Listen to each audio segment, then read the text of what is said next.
Nah lanjut part 2 ya, setelah saya masuk jebakannya si mafia sertifikat ini, FR, ya mau nggak mau saya ikutin permainan dia.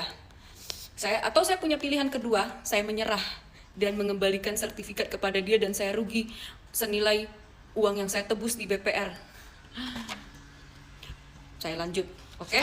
Nah, karena sudah kudung terjebak dan ada di dalam permainan ini, saya cari dong rekam jejaknya si FR ini, dan ini yang saya temukan, ya, putusan Mahkamah Agung RI. Jadi, waktu si FR ini tidak bisa membayar di BPR dan BPR sebelum BPR akan melelang, dibuatlah gugatan, drama gugatan oleh Carolina. Carolina ini ternyata ada iparnya si FR. Sengaja disuruh bikin drama gugatan di pengadilan kalau Carolina ini menggugat si FR dengan dalil Carolina udah menyewa 10 tahun, menyewa rumah tersebut 10 tahun, 3 miliar, dan sudah menempati 4 tahun, 6 tahunnya belum ditempati, minta dikembalikan uangnya sama si FR karena si Carolina ini udah nggak betah sewa di rumah situ karena banyak gangguan, debt collector datang setiap hari, mengganggu hidupnya si Carolina. Ternyata tuh Carolina nggak tinggal di situ, Carolina itu tinggal di alamat sertifikat yang satu lagi yang sudah atas nama saya saat ini, itu ada iparnya yang dijadikan bulan-bulanan untuk suruh gugat. Nah, permainannya adalah gini. Jadi pada waktu gugatan sidang dimulai, si FR ini nggak hadir. Supaya apa? Supaya terjadi putusan Verstek yang memenangkan si Carolina. Kalau putusan Verstek ini terjadi, Carolina menang, ya si BPR tidak bisa melelangkan asetnya karena Carolina akan mengsengketakan itu, gitu. Tapi untungnya ya si BPR ini datang mengintervensi di sidang. Nah, waktu intervensinya si BPR, Carolina dikasih waktu menjawab intervensi tersebut. Tetapi Carolina sudah lewatnya waktu, Carolina ini nggak menjawab, bahkan nggak datang lagi ke sidang. Akhirnya, ya gugatannya Carolina ini gugur gitu dan disuruh bayar biaya sidang. Nah, begitulah kira-kira ya. Jadi si FR ini tapi kali ini kurang smart bikin drama gugatannya. Masa kayak gitu? Dia gampang dibaca tuh. Ya sudah, itu urusan dia ya.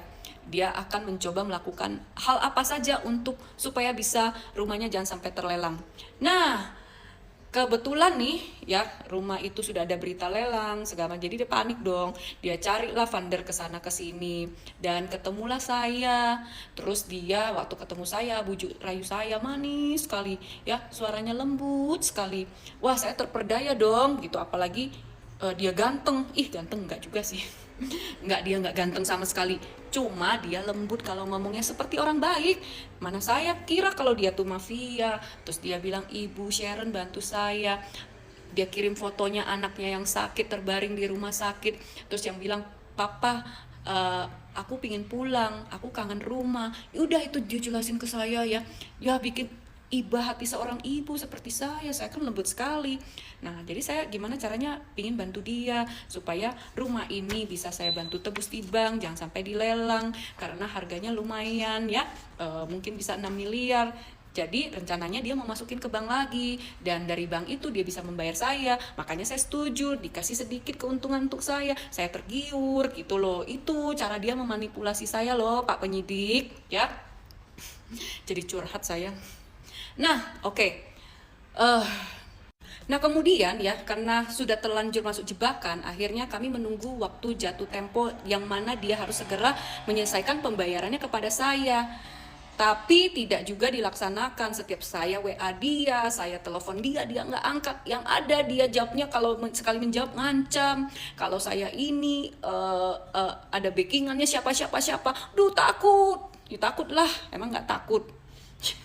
Jadi ya sudah, akhirnya saya mengirimkan somasi saya nggak dijawab ya. Terus saya bikin LP. Nah, waktu saya bikin LP di Polda ya, Polda Metro Jaya, terus kata penyidiknya, Ibu nggak bisa diproses, ini perdata, Ibu balik nama aja, Ibu belum dirugikan apa-apa, kami nggak bisa proses ya, belum ada terjadi penipuan karena Ibu masih pegang sertifikat, Ibu balik nama aja, kan ada PPJB-nya. Aduh, saya bilang, Pak, saya nih nggak mau rumah dia, saya mau duit saya balik. Tapi ya gimana, nggak bisa Ibu, gitu. Nah, akhirnya lawyer saya bilang, ayo kita balik nama aja. Tapi saya nggak mau balik nama.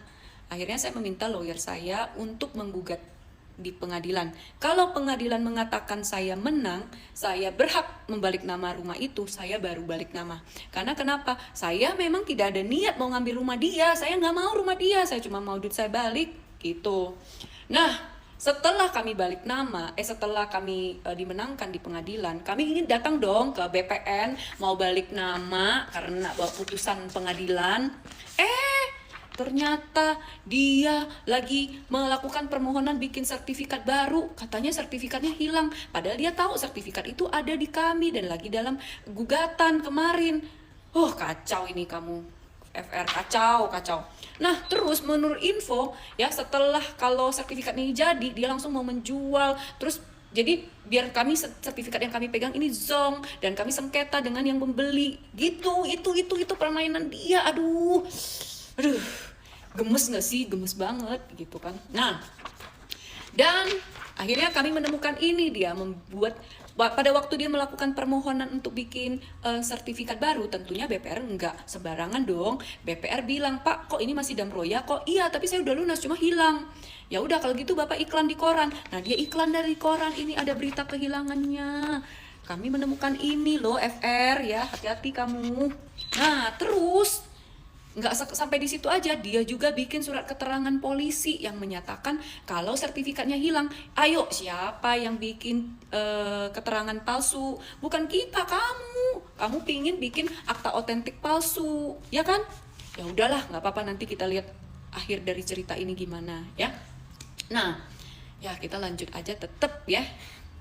Nah, selanjutnya saya akan membacakan lagi ini runutan sertifikat ini yang ada banknya berderet-deret, sama seperti yang tadi, yang sertifikat pertama. Nah, dan yang ini bagaimana kejadiannya bisa di tangan saya juga ada cerita tersendiri ya. Nah, kita lanjut ke part 3.